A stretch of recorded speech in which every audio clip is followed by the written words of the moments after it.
Bonjour chers amis.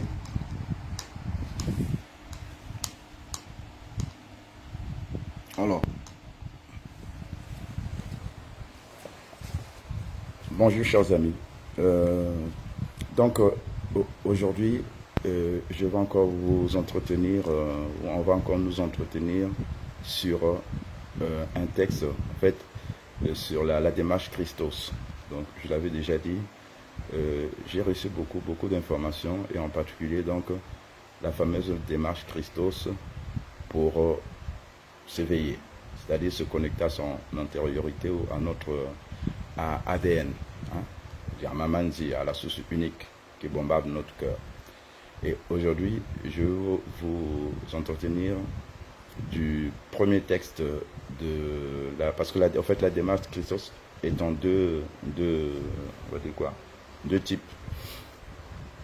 Il y a démarche Christos en pratique et démarche Christos en esprit. Démarche Christos en pratique, en fait, ça vous permet de forcer en quelque sorte cette identité multidimensionnelle que nous sommes, mais par des proclamations, par des méditations, par des visualisations. Donc c'est plutôt concret. Il y a des outils audio où tu reçois, où tu entends avec des écouteurs, tu entends donc une voix qui parle, et après tu vas faire sienne cette voix, puisqu'il s'agit au fait de reprendre ton autorité christique, de dire, d'être convaincu, ou du moins de réaliser que tu es maître de ta vie, tu es le seul responsable de ta vie, et dans ce sens, proclamer, dire des choses que tu veux pour toi, et ne pas attendre les autres de te dire ce que tu dois faire, ou ne pas attendre les autres de programmer ta conscience. Toi-même, tu es capable de programmer ta conscience puisque tu es maître. Le réseau était parti, donc tu es maître, tu ne peux pas être moins que ce que tu es. Alors, ce qui nous embrouille, ce qui nous perturbe, ce qui nous détache en fait de cette identité, c'est tout simplement la pensée. C'est la pensée qui nous met dans l'état de séparation en particulier. Et la matrice, la vieille matrice qui est en train de s'étioler là, a beaucoup misé là-dessus, nous identifier au corps, donc rester dans la séparation, et du coup, se sentir petit par rapport à l'univers, alors que nous sommes un univers. Voilà, de temps en temps, le réseau part. Alors, bon, ça veut... Alors, est-ce que ça part? Voilà. Donc, aujourd'hui, je vous appelle le travail de guérison de l'esprit. Voilà. C'est un long texte. Et en fait, c'est un livre. Alors, ce livre aussi a une histoire. Je pourrais peut-être vous le raconter un autre jour, mais aujourd'hui, je voulais quand même me focaliser sur ce premier texte qui est vraiment intéressant. Donc, la démarche guérison en esprit, c'est quoi? En fait, c'est en tant que conscience incarnée sur la terre, vous êtes donc un esprit, et on peut en fait, on peut voir, on peut considérer votre esprit comme s'il avait deux facettes. Il y a une facette qui n'a pas oublié, donc c'est ce qu'on peut appeler le Saint-Esprit, c'est-à-dire cette partie, cette facette, c'est a été rétabli. Alors voilà, donc de temps en temps le réseau il part, il revient, donc je ne sais pas, il joue la chamade, mais bon, moi je continue à parler. Donc le poisson, la matrice du poisson, l'air du poisson nous a programmés pour être dans la séparation, c'est-à-dire s'identifier au corps et oublier pratiquement l'esprit au fait. Alors que l'esprit, notre âme, bon, tout ça c'est des mots. Moi je ne réchigne pas sur les mots. Ce qui est des mots, en fait nous sommes que une vibration, nous sommes des vibrations, nous sommes des ondes en fait. Le corps que vous voyez c'est juste une onde. Et tout ce que vous voyez autour de vous, c'est que de l'onde. C'est de la lumière, en fait, en réalité. C'est de la lumière. Tout ce que vous voyez autour de vous, c'est de la lumière.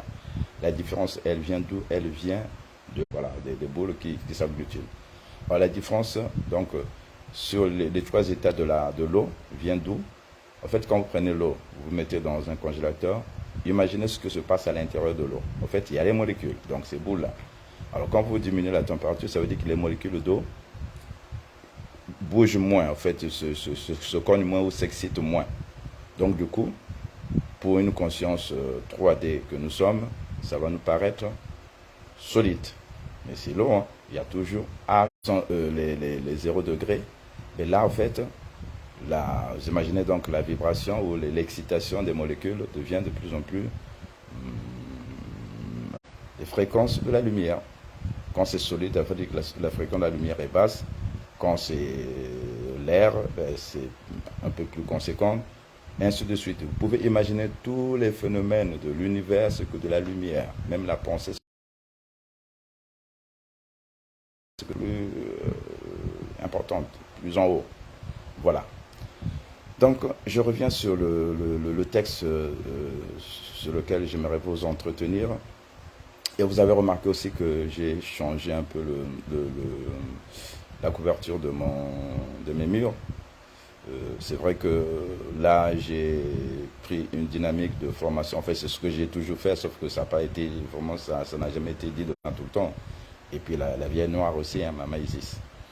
Voilà, la vieille noire, celle qui a pendu tous les humains. Mama Africa, Mama Isis. Voilà, Mama Wandombi, la vieille noire.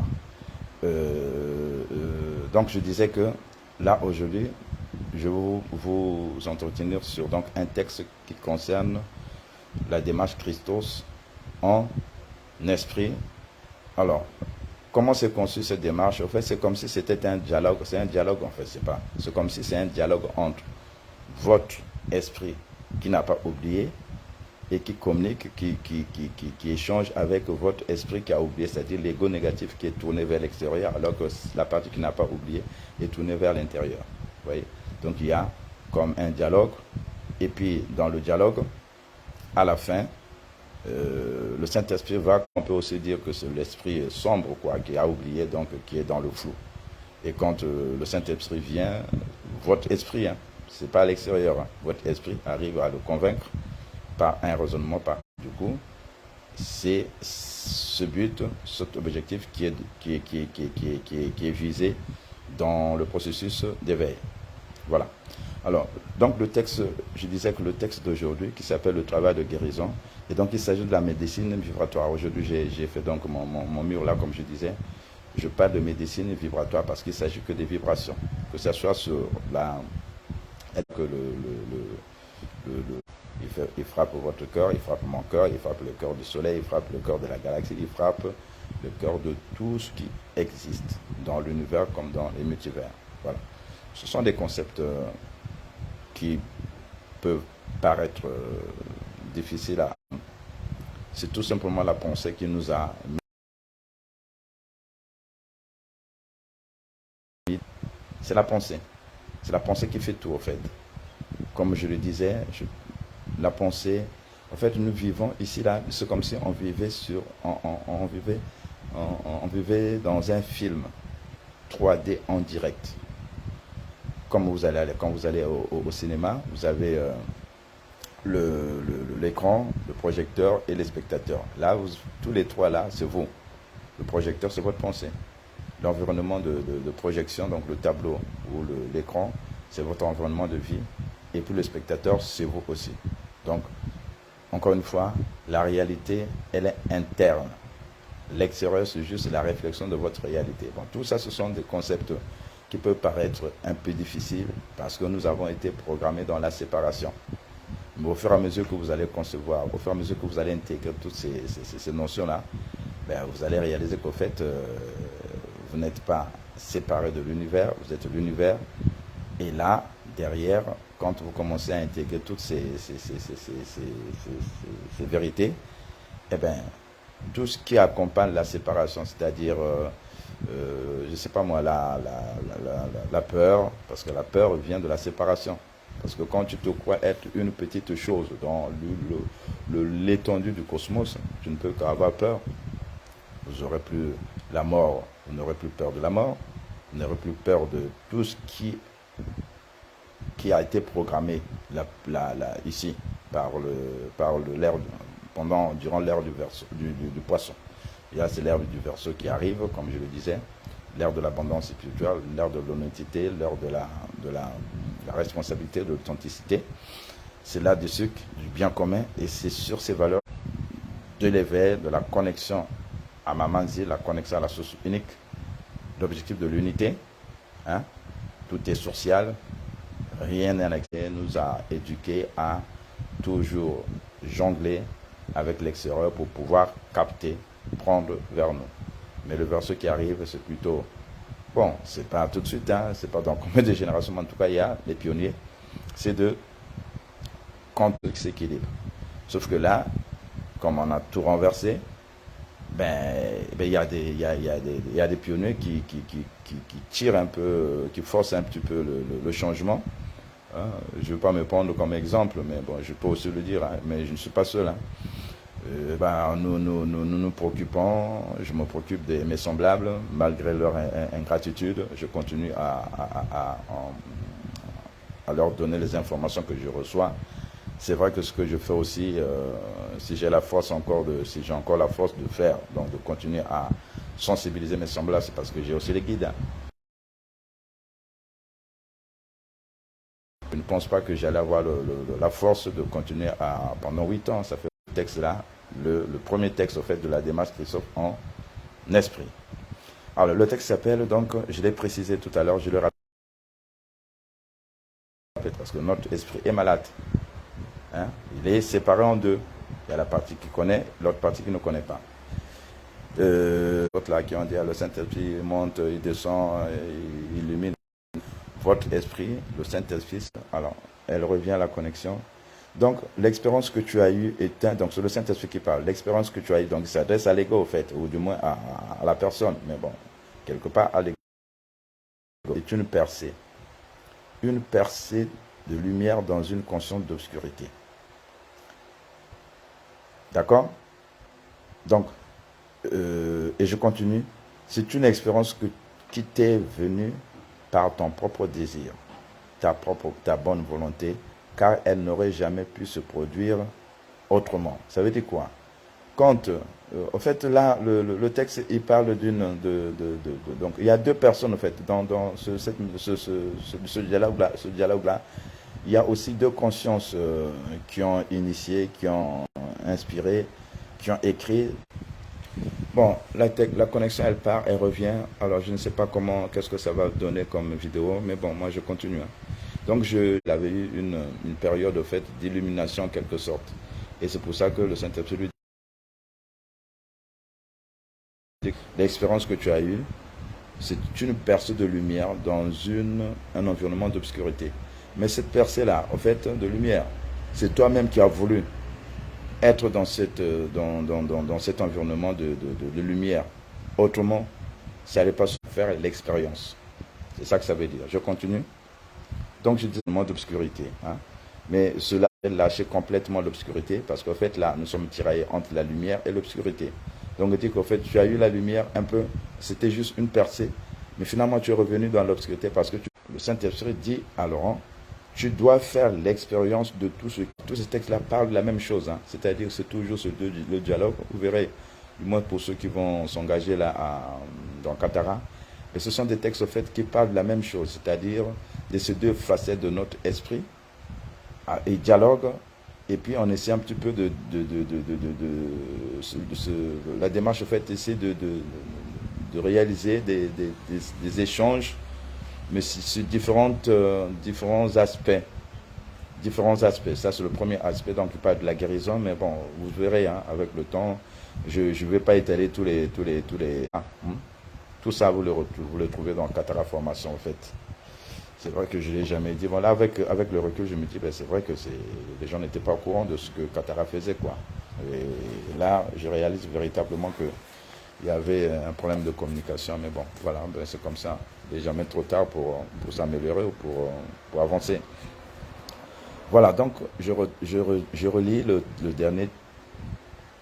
la dernière phrase de ce premier paragraphe. Donc le Saint-Esprit dit, tu dois faire l'expérience de tout ce qui se trouve dans ton esprit parce que tu as voulu qu'il y soit pour en faire l'expérience. Voilà, tout ce que nous croisons,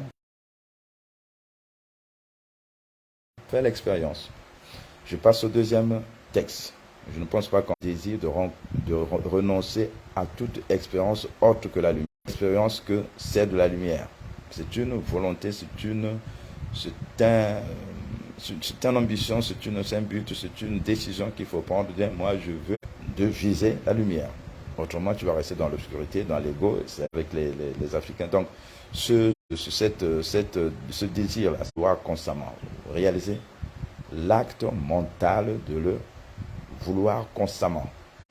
C'est pas qui empêche de faire ce travail, hein, de vouloir constamment la lumière, donc de vouloir tout simplement l'éveil.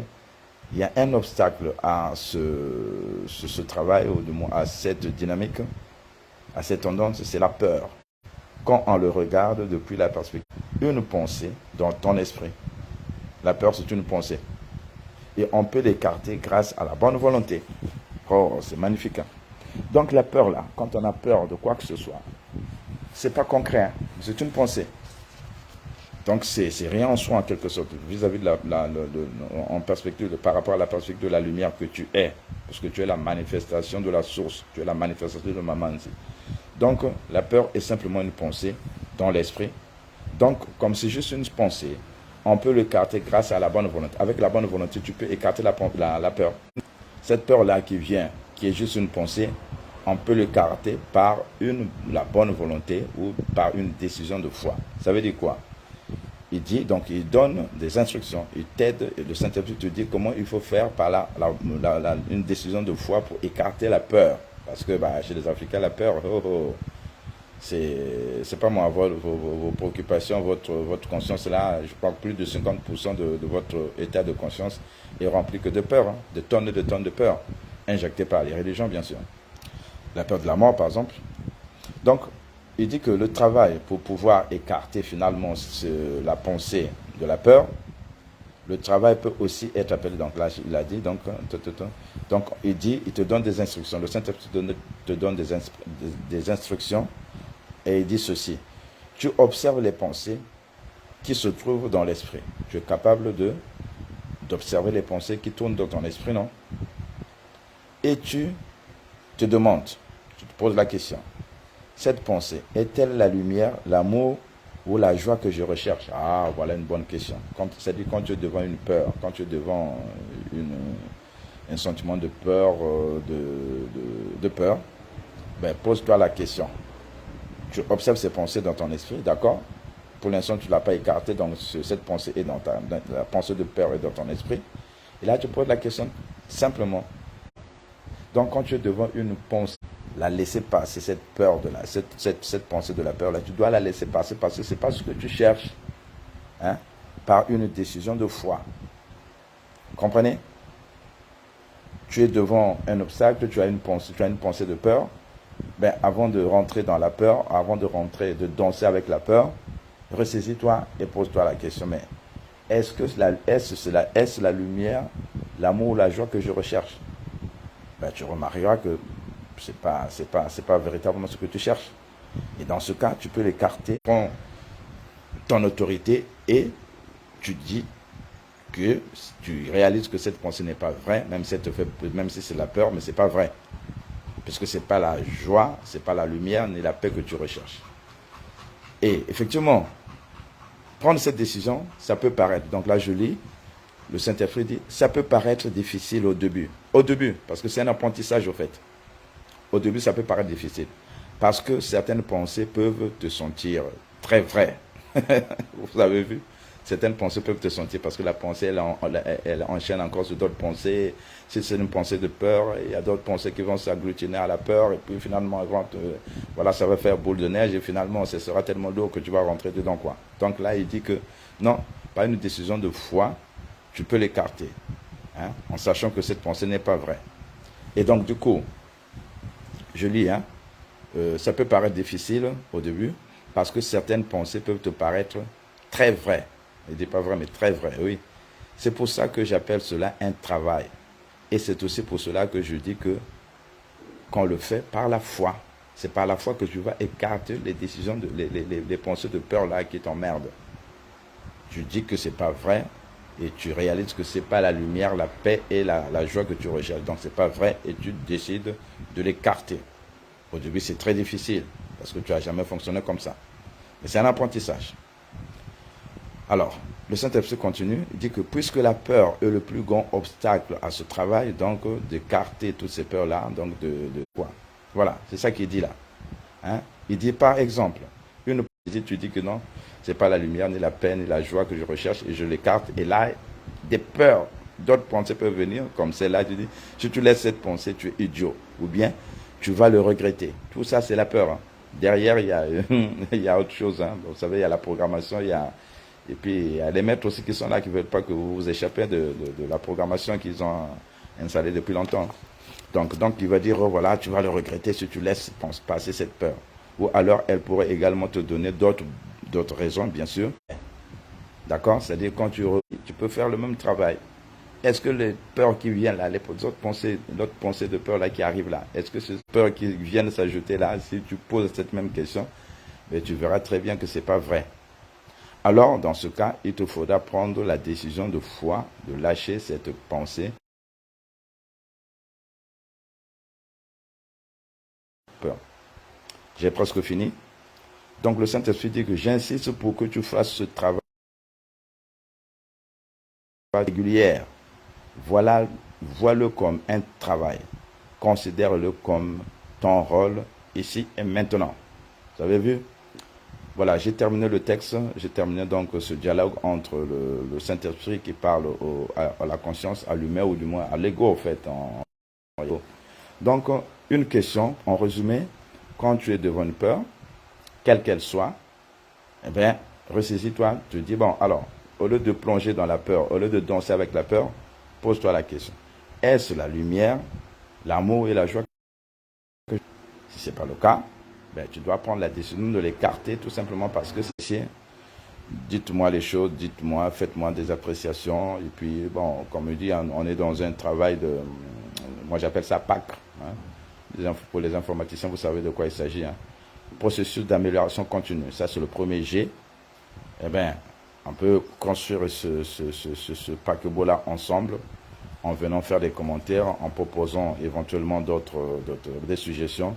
Mais en tout cas, ce texte fait partie c'est le premier texte de la démarche Christos et c'est le 12e texte des 12 vidéos que j'avais conçues juste après l'annonce, que j'ai d'ailleurs appelé. Donc ce sont des vidéos audio que j'avais conçues. Voilà. Merci de m'avoir suivi. Bon, je crois qu'il n'y a pas de monde, mais de toute façon, ceux qui vont suivre, donc encore une fois, on n'est pas séparés. On n'est pas séparés ni dans le temps. Déjà, dans l'espace, on n'est pas séparés. Et même dans le temps, on n'est pas séparés. Puisque ça, tout à l'heure, vous allez regarder ça. Donc, où est la séparation? Il n'y a pas de séparation, en fait. Que ce soit dans le temps, comme dans l'espace. Parce que derrière, c'est toujours Maman Ziké qui pilote tout. C'est très marrant comme réalisation. Quand vous réalisez cela, c'est à ce moment-là que vous allez aussi commencer à vous connecter à votre intériorité, à vous éveiller en fait, à ne plus être dans la séparation, à devenir de plus en plus unis à l'univers, unis à la source unique, donc à s'éveiller. Merci, au revoir et bonne journée.